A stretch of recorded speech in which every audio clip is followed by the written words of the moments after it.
This is Democracy Now!, democracynow.org, the War and Peace Report. I am Amy Goodman. We end today's show in Iran. The New York Times reports President Trump has been presented in recent days with a, quote, expanded list of potential military options against Iran aimed at doing further damage to the country's nuclear and missile facilities or weakening Iran's supreme leader, unquote. The current options include sending U.S. forces inside Iran to carry out raids.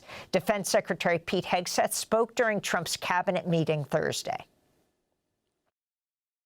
Same thing with Iran right now, ensuring that they have all the options to make a deal. They should not pursue nuclear capabilities. We will be prepared to deliver whatever this president expects of the War Department.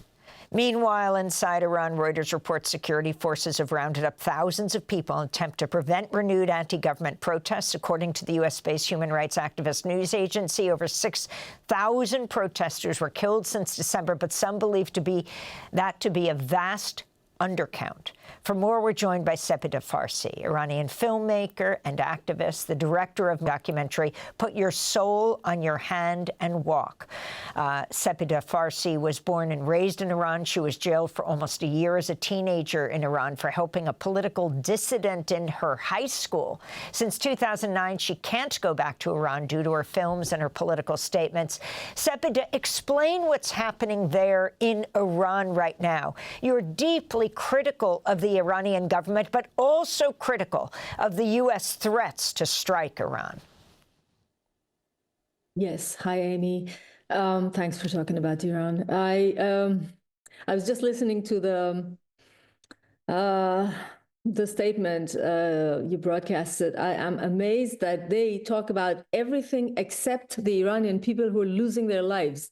This is my main concern now, to prevent the bloodshed, to stop it. Of course, I'm against Khamenei and the whole regime. And I am also very concerned about a possible military intervention, because it would only worsen the situation. As we remember, last June, it only reinforced the regime when Israel first started the so-called preemptive attacks and America followed. They didn't end the nuclear capacities of Iran because they're still talking about it. And they did not harm the regime because all those who were killed by them were replaced. And now, even if they hit Khamenei, somebody else would take over. This is not the way to do. And we are hearing about tens of thousands of killed people, people arrested. Many of my friends have been called in for interrogation. Doctors are being arrested. Lawyers are being arrested, kidnapped.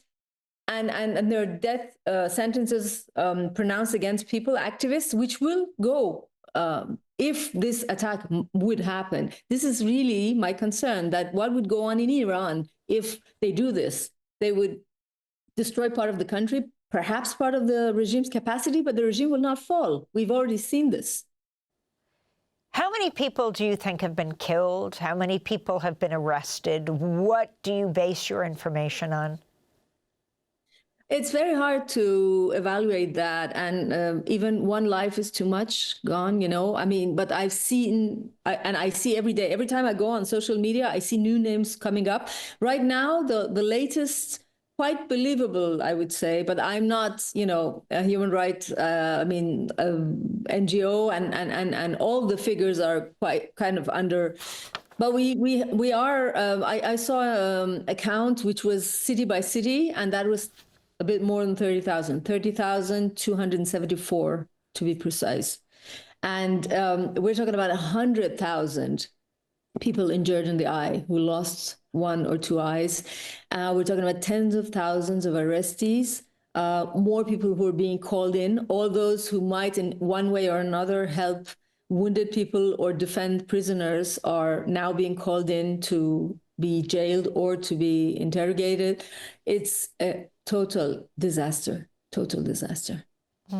During the nationwide uprising, Iranian security forces apparently killed dozens of protesters in the market of the Caspian Sea city of Rasht on the night of January 8th. We turn now to a rare eyewitness testimony of that apparent massacre. For the safety of the eyewitness, we're keeping her identity concealed.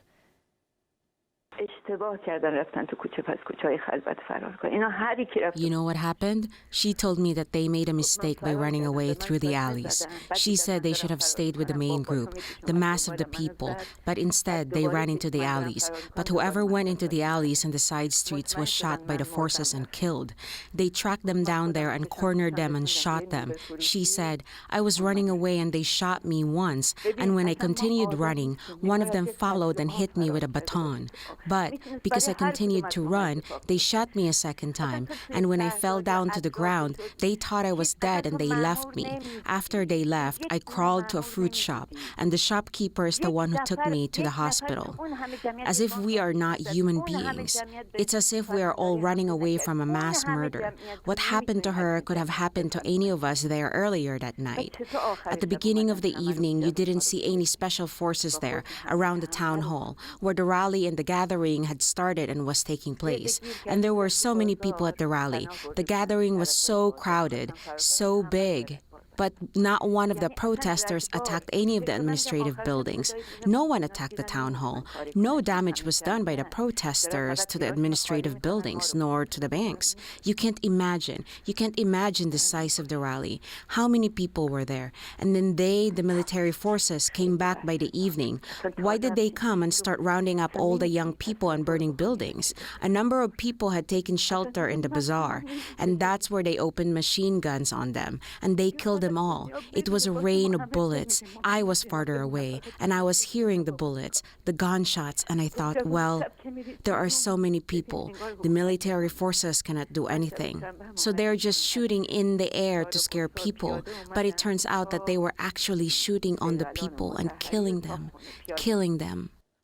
We're not identifying this eyewitness, Sepideh Farsi, in this last minute or so that we have left. Your message to the United States, to Israel, to Iranian protesters, and to the world? Iranian protesters are cut off from the world, but they are looking at us. About less than 20% of the internet traffic is now established, but it's still very weak. My message to America, to the United States, and to Israel is, please think of the Iranian people. If you are thinking of democracy in Iran, and I do believe deeply that a democratic Iran is the best partner for any of those countries to deal with afterwards. Leave it to the Iranian people. Please put maximum pressure, but diplomatic pressure.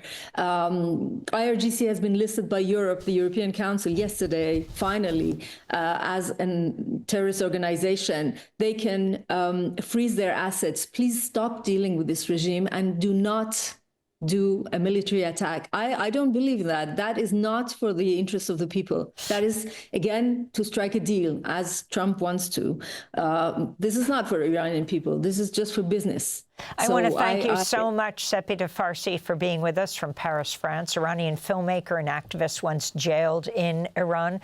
Director most recently of Put Your Soul on Your Hand and Walk. That does it for our show. On Monday, February 23rd, Democracy Now! Will be celebrating our 30th anniversary at the historic Riverside Church in New York.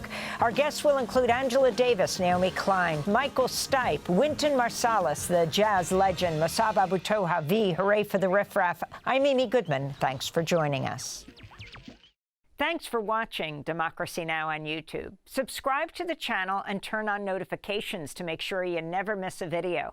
And for more of our audience-supported journalism, go to democracynow.org, where you can download our news app, sign up for our newsletter, subscribe to the daily podcast, and so much more.